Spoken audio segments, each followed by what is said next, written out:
Long Island, New York, a place where the stories of legends, from the East Coast's golden hip-hop era to the searing intensity of metal, converge. Here, amidst the flux of its cultural heartbeat, lives Q, an artist whose roots stretch deep into the sounds of his parents' immigrant background, the rhythms of the 90s, and the undying energy of both boom-bap hip-hop and metal.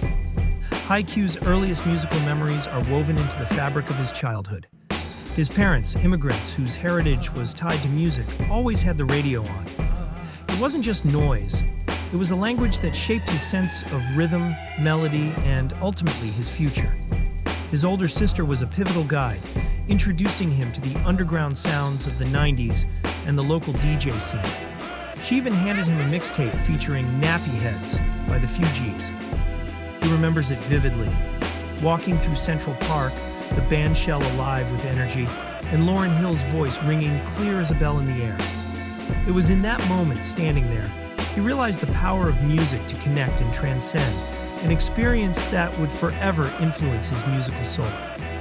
As a teenager, the influences that shaped his creative journey were bound by two worlds, the grit of 90s hip-hop and the rawness of metal.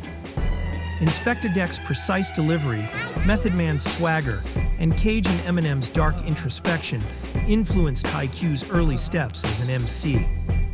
But it wasn't just rap. Bands like Deftones and Nine Inch Nails injected the fire of metal into his veins, driving him to blend both genres in a way that felt uniquely his own. The moment Q realized that music wasn't just a pastime, it was a calling, came early. Despite the hard realities of making music in a world that often felt indifferent, he knew this was the path he had to take. It's not even about the money or the fame, he says. It's what I'm going to do anyway. I can't stop making music. His first major break didn't come easy, but it came nonetheless. As a teenager, he and his friend J57 started writing rhymes, feeling the itch to create beats. What began as a hobby soon turned into a full-fledged pursuit, and they formed a crew, TNK. Their shows at iconic spots like the Bowery Poetry Club in NYC cemented their presence in the underground scene. But it wasn't until they rebranded as Kill World that the group's energy began to truly explode. Despite their potential, the planned tour never materialized, and the crew dissolved. But this was just the beginning. As things evolved, Q, now on his own, linked with Dead World Poets, a collective that would introduce him to Butta Tones, whose collaboration would lead to Q producing Rock Bottom, an album that would connect him to the Dead Rabbits crew. Through them, Q would forge deep relationships with artists who would shape his journey for years to come. The Dead Rabbits era was marked by an explosion of creativity, resulting in multiple releases and, eventually, the challenges of managing multiple egos within a tight-knit crew. But even in moments of internal tension, Q kept moving forward, always reinventing, always creating.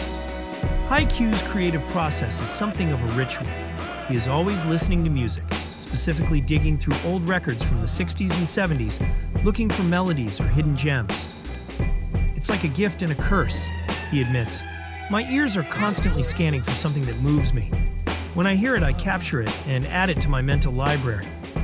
His beat-making practice is meticulous, making at least one beat a day, whether or not it's for a project. For Q, music isn't just creation, it's therapy.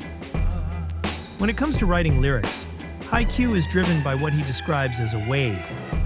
He thrives off collaboration, needing someone else's energy to spark his pen. His lyrics, often biting and political, reflect his observations on the world around him. At times, he offers tongue-in-cheek commentary on current events. Other times, he dives deep into conceptual storytelling, always grounding his music in emotional authenticity. I try to capture whatever emotion a piece of music gives me, he says. If I can make someone feel something with my music, I've done my job. But the path hasn't been without its challenges. Independence is hard, and Q has faced the difficulty of managing not just his music, but everything that comes with it. Promotion, networking, handling egos. Investing in yourself is the best bet, he reflects. Even when the industry makes it tough, the work you put in for yourself is always worth it. Over the years, Q's sound has evolved, becoming more refined without losing its core. His beats, still raw and soulful, are now more intricate. His production skills sharpened through years of trial and error. Lessons learned from friends like J57, who showed him new techniques that changed his game. Lyrically, he's become more technical, constantly pushing himself to improve. I've always been inspired by Long Island, especially the hip-hop history here. IQ notes, "It's a part of who I am, and I try to represent it with every beat I make." Now, as he looks to the future, IQ's trajectory is clear. More music. With a 2024 release that included 8 full albums and a return to his roots in the Dead Rabbits crew, IQ is already planning ahead.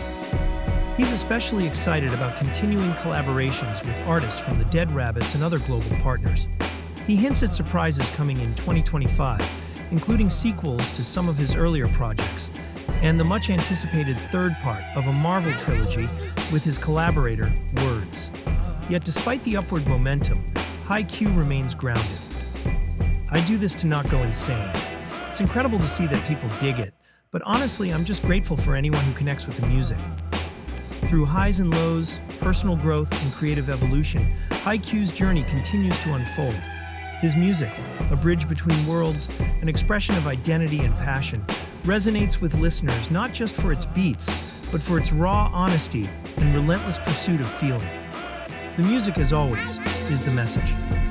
And IQ's message is clear. If I can make someone feel something, then I've won. In the end, IQ's story is not just one of music. It's the story of an artist who simply can't help but create. And for those who listen closely, his music becomes more than just sound. It becomes a part of their own story.